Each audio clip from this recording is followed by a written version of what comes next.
This is a 2007 Shelby GT500. Today, we're installing AUTO-BLiP, a computer module that rev matches your downshifts automatically, so you're not chasing it every time. If you ever missed a blip or felt the trans fight you mid-corner, this pretty much fixes that. Let's get inside and wire this up.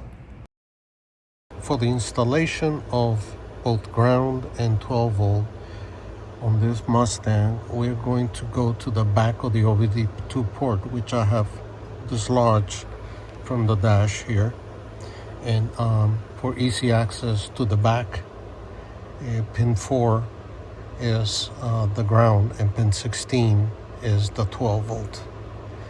Okay, so here we go. Now we have connected both posi tabs into the OBD2 port, pin 16 and pin number 4.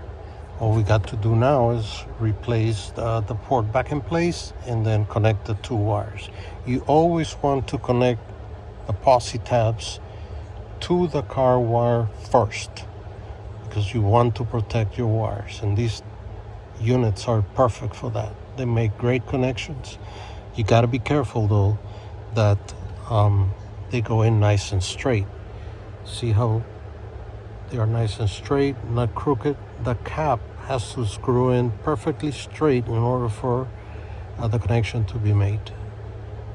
Okay, so now with all the tabs connected, you can see right up here, that is the brake connection. You see the AUTO-BLiP wire is going to be connected to this posi tab, to the brake.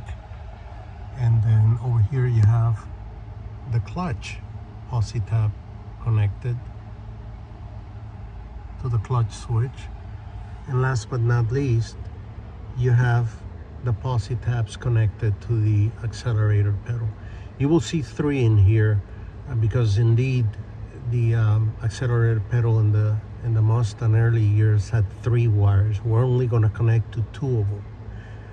The third wire is not necessary. We have them in place because you could connect the 7-wire unit to this car and it works just as well, but you only really need 2.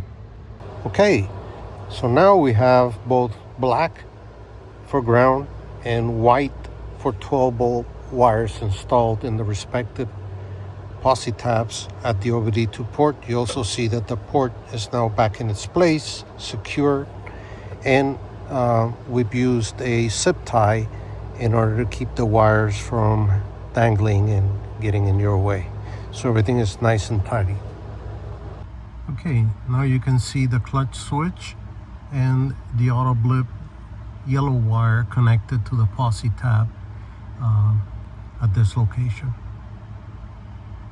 And now you can see here where we have the brake wire, which is AUTO-BLiP's blue wire, into the posi tab that's connected to the brake sensor, which is what you see in the background, the blue connector.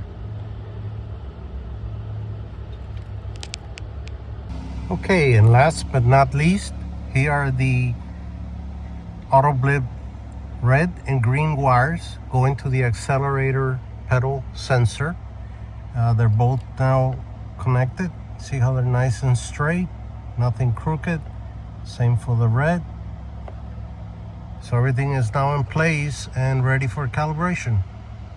Okay, so AUTO-BLiP's now been calibrated. The process went just like it's indicated in the manual, and we came back to a solid status light right here, which is what you're looking for. So now we're going to, let's see here, turn the car on.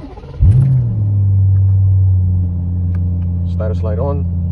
We are going to press the brake light comes on, and we're going to press now while holding the brake, the clutch, and should be, or blip I should say. And there you have it. We can increase a little bit because we're at low RPMs. As you can see, we're right about 1,000, and you'll be able to see RPM go from 1,000 on this setting clearly almost all the way to 3,000. So back to 12 o'clock position, which is what I usually recommend you start at. Let's see, and you can see that's more manageable, about 1,500 RPM, which is what you're looking for.